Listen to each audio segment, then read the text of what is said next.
Welcome back viewers, आप देख रहे हैं मांग रहा है पाकिस्तान और रंगी टाउन से बराह रास्त एक बहुत बड़ी ऑडियंस के साथ हम ये प्रोग्राम कर रहे हैं और डिस्कस कर रहे हैं कराची का इंतहाई बुनियादी मसला कि दहशतगर्दी के बढ़ते वाक़यात, टारगेट किलिंग जैसे वाक़यात। इसने कराची में बहुत सारे बेशतर ऐसे इलाके हैं जहाँ की ज़िंदगी जो है वो नापैद हो चुकी है। और यहाँ पर ब्रेक से पहले दोस्त ने बताया कि बहुत सारे ऐसे इलाके हैं वहाँ पर लोग जा नहीं सकते और कट जाते हैं दूसरे इलाकों से, और जिसमें बहुत सारे इलाके शामिल हैं। सर ये बताइए कि मईशत, कारोबार, तालीम ये सारे बेमायनी हो जाते हैं जब तक लॉ एंड ऑर्डर बेहतर ना हो किसी भी माशरे के अंदर, किसी भी मुल्क के अंदर।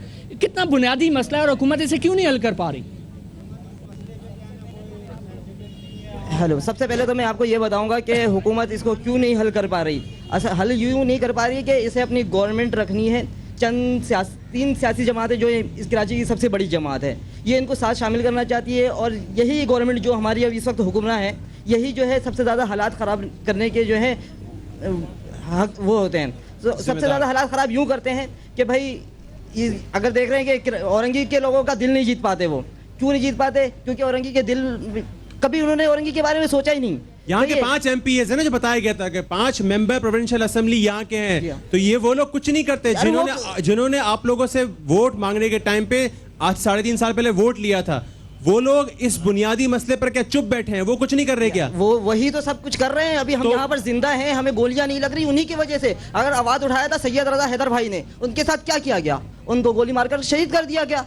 हमारे दूसरे MPA वगैरह आवाज़ उठाते हैं, उनके जो है ओहदा ले लिया जाता है, उनको बोलने ना दिया जाता है। हमारे पास पानी की जिम्मेदारी हमारे MPA को दी गई है, लेकिन जिम्मेदारी वो किस तरह निभाए जबकि पीछे से पानी बंद कर दिया जाता है। हम 10-10 साल से, 12-12 साल से पानी वाली गाड़ी से पानी भर रहे हैं। लोग कराची में अगर ये दूसरे शहर के आगे देखें ना कि पानी हम गाड़ी में भर रहे हैं, तो वो शर्मा जाएंगे। तो सर फिर गुजारिश ये है, बड़ा बुनियादी मसला है जैसे कि आप भी बात कर रहे हैं, और तमाम जो है वो किलिंग्स भी हुई हैं जो कि नहीं होनी चाहिए थी। पाकिस्तान का हर शहरी की जो अहमियत है बहुत ज़्यादा है। तो मुझे बताएं, जो 3 बड़ी सियासी पार्टियां वो मिल बैठ कर मसला क्यों नहीं हल करी? क्योंकि वो इस वजह से मसला वो हल करना चाहती हैं। देखें, हमारी जो मेन जो है जो जिम्मेदार हमारे जरदारी साहब, जो ये समझते हैं उनको मरना नहीं है, तो ये एक दिन उन्होंने भी मर जाना और एक जान का जो है जवाब देना है कि उन्होंने किया क्या। वो हमारे हुक्मरान है, हम सबका जवाब उन्हें नहीं देना है। लेकिन वो क्या करते हैं, जब देखते हैं कि हालात बहुत बेहतर चल रहे हैं, उनको अपनी सियासत चमकानी होती है। 2 गोलियां इधर चलती हैं, 2 गोलियां उधर। ठीक है, आपकी बात आ गई जी। आपको क्या बात समझ आती है कि ये मसला कैसे हमें हल करना है? क्यों नहीं हल हो पा रहा है? भाई ये हल इसलिए नहीं हो पा रहा है कि यहाँ पे 3 पार्टी है। अब 3 पार्टी में 2 पार्टी चोर है, झूठा है, बदमाश है। एक शरीफ आदमी कहाँ तक करेगा? वो पहाड़ के ऊपर से जो गोली चलाता है तो यही बोलता है भैया आप दूसरे पहाड़ पे चले जाओ, उधर छुप जाओ जा करके। हम लोग छुप जाते हैं। बाद जो वहाँ पे जख्मी होता है उसको ला करके कतर अस्पताल में फेंक दो, बस गोली वोली निकालो, टाका लगाओ, खून वून डालो, बस उसको चलता करो। यही सब हो रहा है। और क्या हो रहा है? तो सर ये बताइए हल करना नहीं, हल निकालना नहीं चाह रहे हैं, इनके पास हल ही नहीं? वो दो हल निकालना नहीं चाह रहे हैं। हम लोग तो हल निकालना चाह रहे हैं भाई। हमें तो बीवी बच्चा सब यहीं पे पालना है। वो भी यही कहते हैं, उनको कुछ नहीं है। गाँव से एक बंदा आया यहाँ पर कमाने के लिए, बस में कंडक्टरी करेगा, 24 घंटा गुजारेगा, उसके बाद जो है सिगरेट मिगरेट भर करके पिएगा वो। हम लोगों को बीवी बाल बच्चा के साथ यहाँ रहना है। उसके पास कहाँ है? कोई नहीं है उसका। लियारी में क्या हो रहा है जाकर के देखिए। बड़ा बोर्ड में मैं काम करता हूँ, 2 दिन से इतनी गोली साला सामने वाला कारखाने के बाद रॉकेट आकर के गिरा। भाग करके आया हूँ मैं ड्यूटी से। वो तो नजर आ रहा है ना सबको, वो तो नजर आ रहा है। रॉकेट को छोटा मोटा चीज नहीं होता, गोली नहीं है कि पटाख करके आवाज आया, दम करके आवाज आता है उसका। ओके, वहां पर भी तो जा सकता है। ओके सर, आप क्या कहेंगे जी? आप की कह रहे हैं? भाईजान, कहने का ये मकसद है, मैं करीब करें, मैं एक टैक्सी ड्राइवर हूँ और मेरी हालात को वो मैं ही जानता हूँ कि मैं किस तरह जिंदगी बसर। आप यहीं पे रहते हैं? मैं यहीं रहता हूँ। अच्छा। इसी 11:30 के अंदर मैं रहता हूँ, लेकिन मैं किस तरह जिंदगी बसर कर रहा हूँ वो मैं जानता हूँ। माइक करीब करें। कहने का ये मकसद है कि कोई ऐसी हंगामा होते हैं यहाँ तो हम आगे बढ़ नहीं सकते हैं, क्योंकि बनारस और कटी पहाड़ी हमारे लिए बॉर्डर है। ना मैं इससे आगे जा सकता हूँ, ना मैं इससे पीछे आ सकता हूँ। अगर मैं यहाँ से अगर गया, जाने के बाद में वापसी का कोई ये नहीं है। आप खुदा की कसम, मुझसे आप कसम ले लो, मेरे खुदा जानते हैं कि मैं जब घर से निकलता हूँ तो मेरे घर पे हर वक्त यही दुआ करता है कि आप जा रहे हो सही है, खुदा करे आप जो है सही सलामत आ जाओ। अब मैं वाहिद एक बंदा कमाने वाला हूँ, मेरी 2 बेटी है, आज उसकी एक शादी है, लेकिन मेरे पास वो सलाहियत नहीं है कि मैं अपनी बेटी का शादी करा सकूँ। लेकिन इससे पहले जो भी हुकूमत थी या जो भी था, लेकिन इतनी अच्छी जिंदगी बसर होती थी। लेकिन अभी हमारे पास जो है कमाने का कोई सलाहियत यूं नहीं है कि जब देखो कि बंदा मारे जा रहे हैं। यहाँ ऐसे ऐसे घराने के बंदे गए हैं कि जिसके घर पे 10 खाने वाले 1 कमाने वाले, वो बेचारे दुनिया से गुजर गए हैं। तो आखिर ऐसा क्यों, कब तक होता रहेगा और किसकी हुकूमत में ये सही होगी? मुझे इसके भी तो जवाब मिल जाए ना भाई। आपको जवाब मिला है इसका? इसकी कोई जवाब नहीं मिली, इसकी कोई जवाब नहीं। आज देखे जो मैं सारा दिन जो है, आज मैं सुबह से बैठा हूं, अभी तक बिस्मिल्लाह तक नहीं किया। स्टाफ पे जो मैं बैठा हूं अभी तक बिस्मिल्लाह नहीं किया, तो मैं खाऊंगा कहां से? मकान का किराया है, घर का अखराजात है, बच्चों का पढ़ाई है, कहां से पूरी? 3 साल पहले जब आप जा सकते थे उस बॉर्डर, नहीं कहना चाहिए मुझे, लेकिन सही बात है आप कह रहे हैं, तो वो बॉर्डर ही है। जब उसके बाहर आप टैक्सी चला लेते थे तो गुजारा हो जाता था। उस वक्त बेहतरीन गुजारा होता था, बेहतरीन गुजारा होता था। अपना खाते थे, बीवी बच्चे को लेके सुकून से रहता था। आज ये देखे कि हम अपने घर पे सुकून से सो भी नहीं सकते। घर पे एक दिन का नहीं है, लेकिन जो है फिर भी जो है ना, मैं घर पे ताला लगा के सोता हूँ कि क्या पता कि किस वक्त जो है पता चला कि भाई टक टुक हो जाए, तो उस वक्त कब तक हम लोग अपनी जिंदगी को जो है। अच्छा सर, ये बताएं आप हुकूमत से क्या एक सवाल करना चाहेंगे, क्या कहना चाहेंगे? मैं हुकूमत से ये सवाल करना चाहता हूं कि अल्लाह करे हमारी हुकूमत ऐसी आए कि वो जो है परसुकून आवाम की जिंदगी तो सुकून से लेने दे, यानी कि सुकून की सांस तो सोने तो लेने दे कम से कम। ठीक है जी, आप क्या कहना चाहेंगे? जी बोलिए। मैं कहना चाहूंगा कि ये बनारस है, ये मेन जगह औरंगी टाउन की। सही है। और यहाँ से रोज आने सुबह जाते हैं बंदे काम पे, और घर वालों को फिक्र लगी रहती है कि ये सुबह शाम को वापस आएंगे या नहीं आएंगे। इस किस्म के हालात हो जाती हैं, और आए दिन लोग औरंगी टाउन के मरते हैं, खून गिरते हैं, औरंगी टाउन में दफनाते हैं। समझे कौमियत चल चुकी है, ये सिलसिला चल रही औरंगी टाउन में। आए दिन की खौफ है औरंगी टाउन के अंदर। कोई हल नजर आता है आपको? हल इस नहीं चीज है, का कोई उम्मीद नजर आती है कि 5 महीना 6 महीने बाद या हालात थोड़े बेहतर होंगे? या हालात बेहतर नहीं होंगे ये, क्योंकि चल पड़ा सिलसिला भी है कि एक मरतबा खाना जंगी होगी तो सेट हो सकता है। खाना जंगी? हाँ, खाना जंगी होगी। खाना जंगी इसका हल नजर आता है? खाना जंगी में पता है कितने लोग मरते हैं? वो काफी लोग मरेंगे, जब भी ये हल हो सकता है, और इसके अलावा नहीं।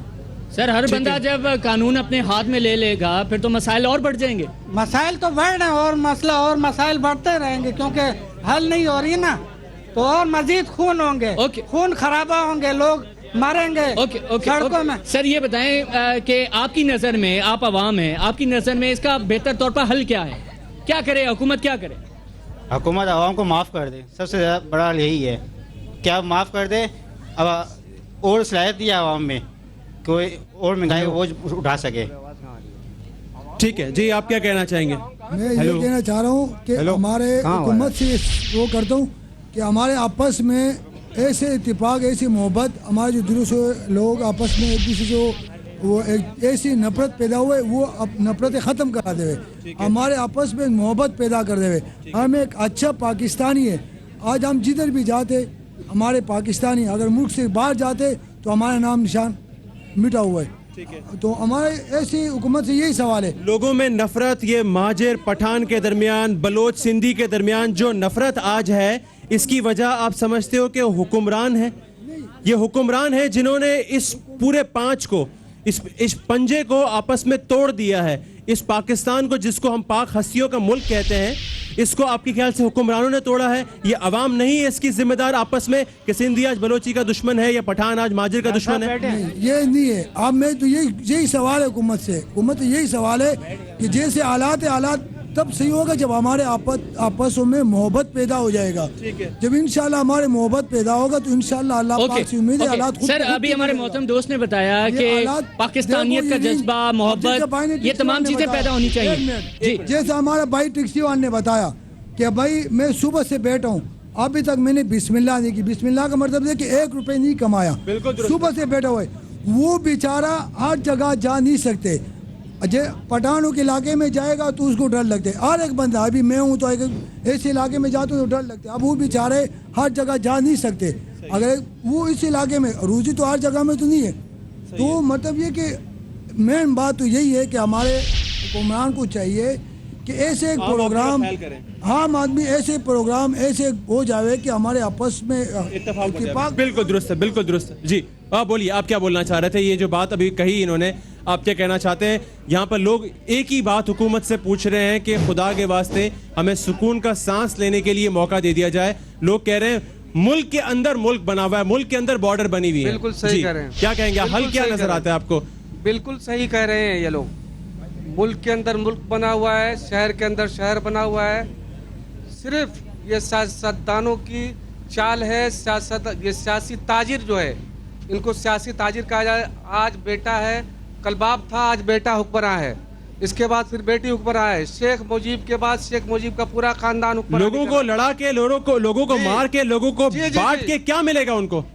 इनको इस बात का यकीन नहीं है कि इन्हें मरना है, 2.5 हाथ कब्र के अंदर जाना है, वहाँ सवाल। उन्हें एहसास नहीं, लेकिन उन्हें मिलेगा क्या इस दुनिया में? क्या मिलेगा उन्हें? इनको हुकूमत करने के लिए भी रियाया चाहिए, लेकिन रियाया भी अगर बटी हुई है, आपस में मर रही है, हुकूमत किस पे करेंगे? इनको इस बात पे यकीन नहीं है कि मरने के बाद जवाब देना है। इस दुनिया के बाद एक और दुनिया आनी है। अगर इसका यकीन हो जाए तो ये नंगे सड़कों पे दीवानों की तरह नहीं, लेकिन हुकूमत जो कहती है कि नॉन स्टेट एक्टर, यानी ये ऐसे लोग हैं जिनका ना हुकूमत से ताल्लुक है, इनका ताल्लुक पाकिस्तान से भी नहीं है, ये बाहर के लोग हैं, शरपसंद अनासिर इस मुल्क में आगे हैं जो ये सारे काम कर रहे हैं। तो ये सरपरस्ती कौन कर रहा है? ये सियासतदान ही कर रहे हैं। उनकी सरपरस्ती सियासतदान कर रहे एक नहीं, दूसरा नहीं, तीसरा पकड़े जा रहे, सामने आ रहा है आप लोगों के, आ रहा है कि नहीं आ रहा? ठीक है। फिर आदमी जब भूखा नंगा होगा तो कुछ ना कुछ तो करेगा बच्चों के पेट पालने के लिए, और फिर माशरे में बुराइयां बढ़ेंगी, फिर चोरी बढ़ेगी, इज्जत नफ्स पे हमला हो रहा है, इज्जतें फरोश हो रही हैं, खुदकशी कर रहे हैं लोग, और ये हुक्मरान अय्याशी कर रहे हैं। लाखों करोड़ों रुपया का एक एक दौरा लगा रहे हैं, बेमकसद का। मैं तो अल्लाह से दुआ करता हूँ, अल्लाह पाक ऐसे लोगों को मबूस फरमा जो सही मानों में इस्लामी माइंडेड हों, अल्लाह से डरने वाले हों, और दुनिया से बेखौफ और खतर होकर